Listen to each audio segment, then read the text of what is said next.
சம்பவம் இது. நபி முஹம்மது ஸல்லல்லாஹு அலைஹி வஸல்லம் மீது ஒரு சூனியம் செய்யப்பட்டிருந்தது என்பது சுவாசிக்க முடியாத அதிர்ச்சி அளிக்கும் செய்தியாக இருக்கலாம். இதை அறிவித்தவர் ஆயிஷா ரலியல்லாஹு அன்ஹு.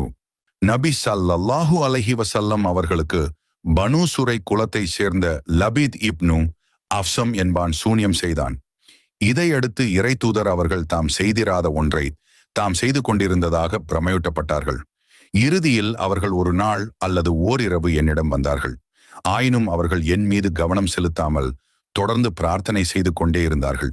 பிறகு என்னிடம் கூறினார்கள், ஆயிஷா, விஷயம் தெரியுமா?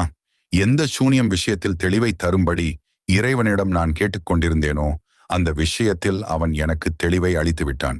கனவில் என்னிடம் வானவர் 2 பேர் வந்தனர். அவ்விருவரில் ஒருவர் என் தலைமாட்டிலும் இன்னொருவர் என் கால் மாட்டிலும் அமர்ந்து கொண்டனர்.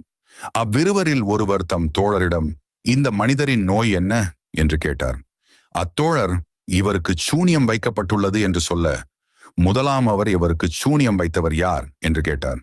தோழர், லபீத் இப்னு அஃசம் எனும் யூதன் என்று பதிலளித்தார்.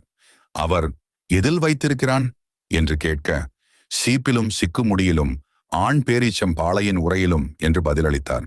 அவர், அது எங்கே இருக்கிறது என்று கேட்க, மற்றவர் பனு சுரை குலத்தாரின் தோட்டத்தில் உள்ள தர்வான் எனும் கிணற்றில் என்று பதிலளித்தார்.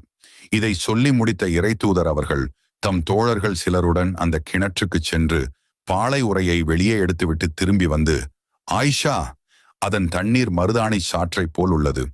அதன் பேரீச்ச மரங்களின் தலைகள் ஷைத்தானின் தலைகளைப் போன்று உள்ளன என்று கூறினார்கள்.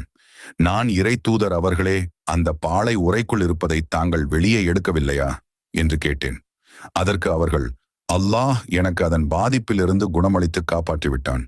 அதை வெளியே எடுப்பதன் மூலம் மக்களிடையே சூனியக்கலை பரவ காரணமாம் குழப்பத்தை கிளப்பி விடுவதை நான் வெறுத்தேன். எனவேதான் அதை நான் வெளியே எடுக்கவில்லை என்று கூறினார்கள். பிறகு அந்த கிணற்றை தூர்த்து விடும்படி அவர்கள் கட்டளையிட அவ்வாறே அது தூர்க்கப்பட்டது.